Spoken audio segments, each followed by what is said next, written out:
항공모함은 전투기를 탑재하고 발진 및 착함시킬 수 있는 능력을 갖추고 있어 해군 기동부대의 중심 세력으로서의 역할을 수행하는 함정인데요. 보이지 않는 먼 거리에서 신속하게 적에게 접근할 수 있으며 항공기를 발진하여 공격을 하고 착함시켜 위치를 노출시키지 않고 퇴각할 수 있다는 장점도 가지고 있습니다. 조금 쉽게 상상해보자면 군사기지가 섬처럼 움직일 수 있다는 것입니다.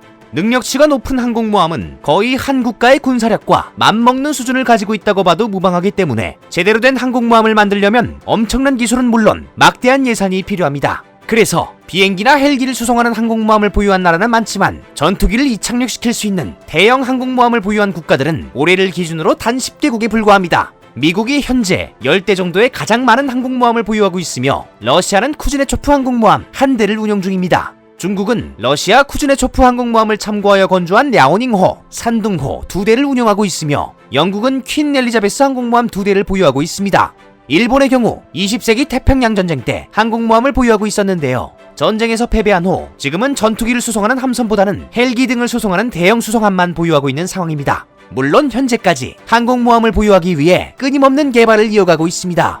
한국의 경우 전투기는 아니지만 헬기, 강습 상륙정 등을 수송할 수 있는 대형 수송함인 독도함을 보유하고 있었는데요. 독도함보다 큰 항공모함을 만든다는 예상치 못한 소식이 전해지며 전 세계가 충격적이라는 반응을 보이고 있습니다. 한국이 이번에 건조하는 대형 수송함은 LPX-2입니다. LPX-2 건조 및 획득 계획은 2022년부터 2026년 국방부 중기 계획에 포함되어 있고 함정의 기본 설계 및 상세 설계에 이은 7년간의 건조 기간을 거쳐 2033년 취역이 될 예정입니다. 한국형 항공모함이라고 할 수 있는 LPX-2에는 전투기를 따로 실는 복층 구조의 경납고와 섭씨 500도 이상의 열을 견디는 특수 갑판도 갖춰져 있다고 합니다. 또 LPX-2는 현재 우리 해군이 보유한 가장 큰 배 독도함보다 훨씬 크게 건조될 예정이며 캐터펄트를 장착한 7만 톤급의 항모라고 전해지는데요. 단거리 이륙과 수직 착륙이 가능한 F-35B 스텔스 전투기를 최대 16대까지 탑재할 수 있는 설계라고 합니다.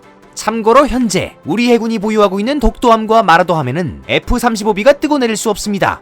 엔진열 때문에 비행 가판이 높고 무게도 견뎌낼 수 없기 때문이죠. 추후 LPX-2로 최대 16대의 F-35B 스텔스 전투기를 싣고 다니며 작전을 펼칠 수 있게 되면 한국 해군의 해상 전력은 크게 강화될 전망입니다. 또한 F-35B의 가성비 문제로 아예 크기를 더 키워 F-35C를 도입해야 한다는 주장도 있는데요. 이러한 주장이 받아들여질 경우 해상 전력은 더 강해질 예정입니다.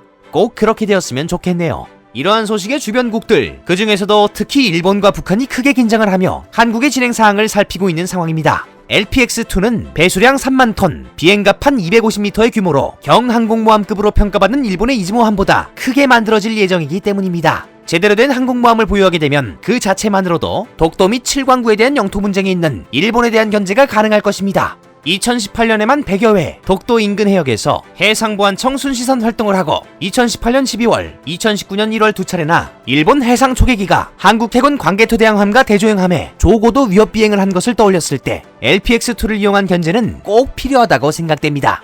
최근 한국에 대한 도발을 계속하고 있는 북한도 당연히 긴장하며 상황을 지켜볼 수밖에 없습니다. LPX-2 건조 후 배치를 하게 되면 북한을 견제하는 것은 물론 군사전략점에 이점까지 얻을 수 있기 때문인데요. 만일 전쟁이 벌어지는 경우 동맹국 미국이 한반도 근처에 증원시키는 미군을 기동함대로 빠르게 호송할 수도 있습니다. 항모는 6.25 전쟁 당시에도 엄청난 위력을 발휘했었습니다. 전쟁 초기 남한 대부분 지역의 비행장 운영이 어려워지며 미 공군은 일본에서 전투기를 출격시켰는데요. 항모를 동원하면서 상황은 많이 바뀌게 되었습니다. 공군 전투기들이 표적에 도착하는데 평균 1시간 7분이 걸린 반면에 함재기는 약 10분 만에 지상군 지원이 가능했던 것입니다. 이는 낙동강 혈투에서 북한군을 막아내는데 아주 결정적인 역할을 했었죠. 또한 피난민 9만 명, 병력 10만 명을 안전하게 대피시킨 흥남철수도 함재기의 도움이 있어 가능했던 것으로 전해집니다. 현재 방사포와 탄도미사일 개발에 열을 올리는 북한이 한국 공군 비행장을 1차 타격 목표로 삼을 가능성은 매우 높습니다. 때문에 LPX-2 사업으로 움직이는 비행장을 만드는 것은 북한에 큰 부담이 될 수밖에 없겠습니다. 참고로 한국 해군은 LPX-2와 한국형 차기 구축함 KDDX의 개념 및 기본 설계 진행과 함께 3,000톤급 잠수함 1번함인 도산 안창호함에 올해 말 인수를 앞두고 있기도 합니다.